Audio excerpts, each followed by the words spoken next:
everybody, what's up? This is 8-Bit Flashback, and I just got another custom build done. This is the Dreamcast Xu4 Classic Edition.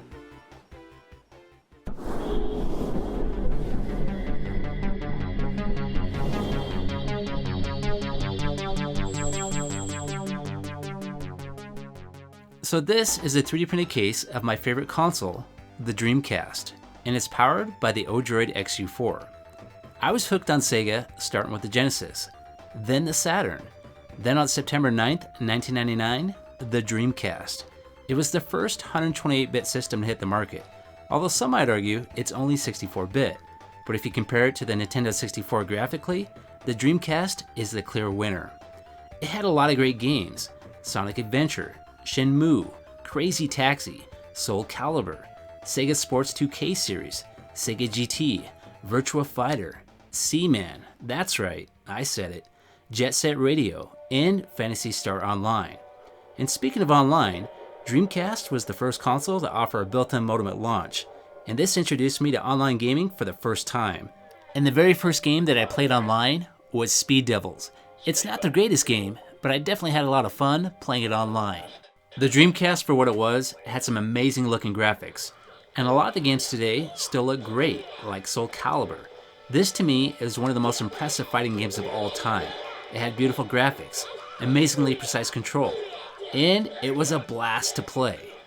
So in celebration of my favorite console, I decided to make another Mini Dreamcast. This is based off a 3D model by Sparrows that I remixed to be a case for the Odroid Xu4. Sparrows did a great job on this design, and it works well as a base for Dreamcast projects. So here's some of the changes I included on my remix. On the top of the case, I added some extra details such as contour lines and some small square dots to make it a little more accurate to the original. And in addition to that, I actually had to hollow out the case because to start with, it's a solid 3D model. Among various other changes, I also designed this case to snap together, so there's no screws required. So if you're interested in downloading these files and making a Dreamcast of your own, these files are provided for free on Thingiverse, and I'll make sure to provide some links down below. So here's what it looks like when it's fresh out of the 3D printer. It's got the main shape of a Dreamcast, but there's a lot of extra work involved to get it to its finished state. There's a lot of sanding involved with multiple coats of filler primer to achieve a smooth finish, followed by multiple coats of paint. Then I finished it off with logo decals to give it a more realistic look. And this is the finished model.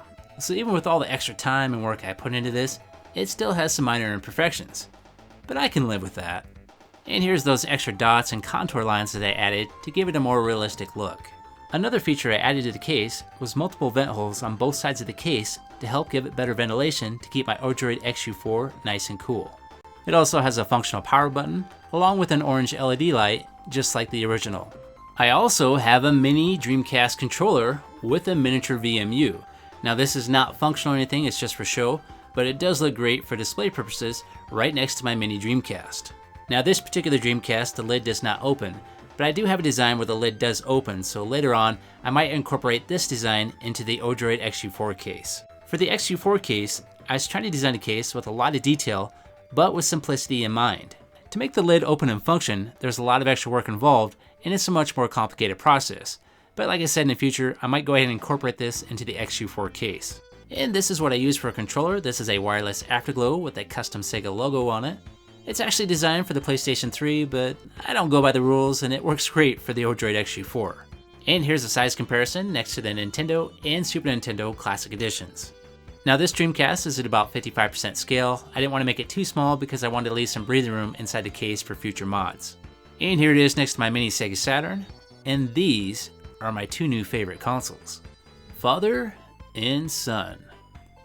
And here's a demonstration of that case snapping together. I'll go ahead and snap it first. It just takes a little bit of pressure towards the back, and then I'll go ahead and snap it back together. Now I don't quite have this design perfected yet. You might have to use an X-Acto knife to do some fine trimming to make this open and close correctly, but it is working pretty good for me. So let's see what's inside the case. I got a momentary switch right here that acts as the power button, and then that connects to the GPIO pins located right here. I also have some small pedestals inside the case that Odroid Xu4 board secures to, but you will have to pre-drill those first to secure it. And located on the front USB ports right here, I have a USB 3.0 thumb drive that's 32 gigabytes, and this is where I keep most of my games. And I also have a Wi-Fi module for internet access. And this is another reason why I kept that scale at 55%, so I could fit things like this inside the case. And located on the top of the case, I have my orange LED light right here, and that also plugs into the GPIO pins on the Xu4.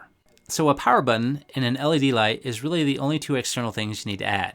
So now I'm going to show you that power button functioning, and notice that fan on the Xu4 even sounds like the original Dreamcast. So now I'm going to go ahead and power it off, and as you can see it works just like it should. Wait for that LED light and fan to shut off. There we go. Now let's go ahead and power it back up again, and I do have a custom splash screen on here. So this first part of the splash screen was compiled by Tony Wolf on YouTube. And then the second half is from a Hulk game that Sega made. I thought the two together made a nice combination. And then for a theme, I'm on Emulation Station and I'm using a Hursty Sterling theme. I really like the way this theme looks. It's nice and clean and it's got great artwork. And I only got a couple different systems on here. I got Sega Saturn and Dreamcast, but for this video, we're just going to be focusing on the Dreamcast games. And for an image, this is a RetroPie build that the team over at Odroid Retro Arena compiled together. There's no games or nothing on this image, but a lot of things are already preset up and configured and ready to go.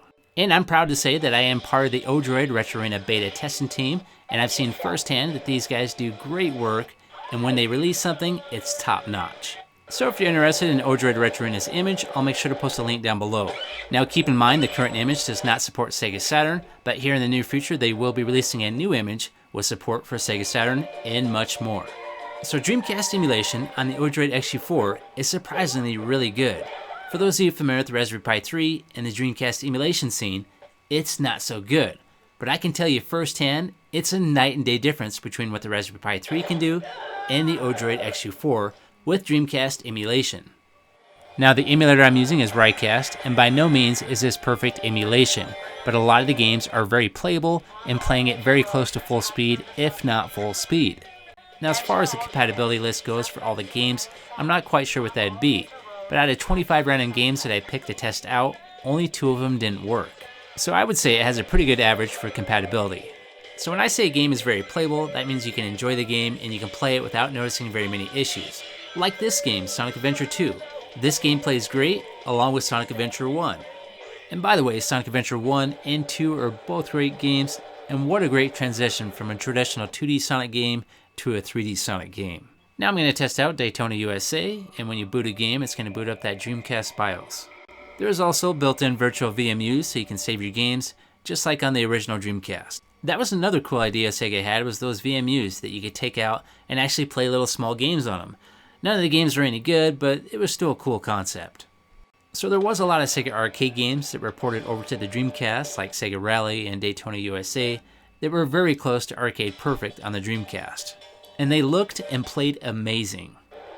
Daytona USA was also released on the Sega Saturn, but there was definitely some huge differences between the two. You know what's weird? Sega seems to have a huge fan base. There seems to be a lot of popularity with anything that has to do with Sega still, but yet they don't seem to be releasing their own console. They keep passing the torch to companies like AT Games, and they just do not make a solid console. I'm sorry. They even have a new Sega Genesis Mini that's supposed to be coming out next year, but from everything I'm hearing, that's also supposed to be AT Games, so how much can we expect from that? So for some reason, Sega just refuses to make their own console.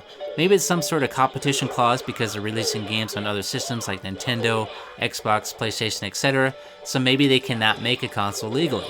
Maybe that's the reason, I'm not really sure. And if Sega ever does decide to make an official comeback, I'm going to be one of the first ones in line to buy that product. So for now, I'm forced to just make my own miniature consoles to keep the Sega dream alive. And what better way to do that than a Mini Dreamcast?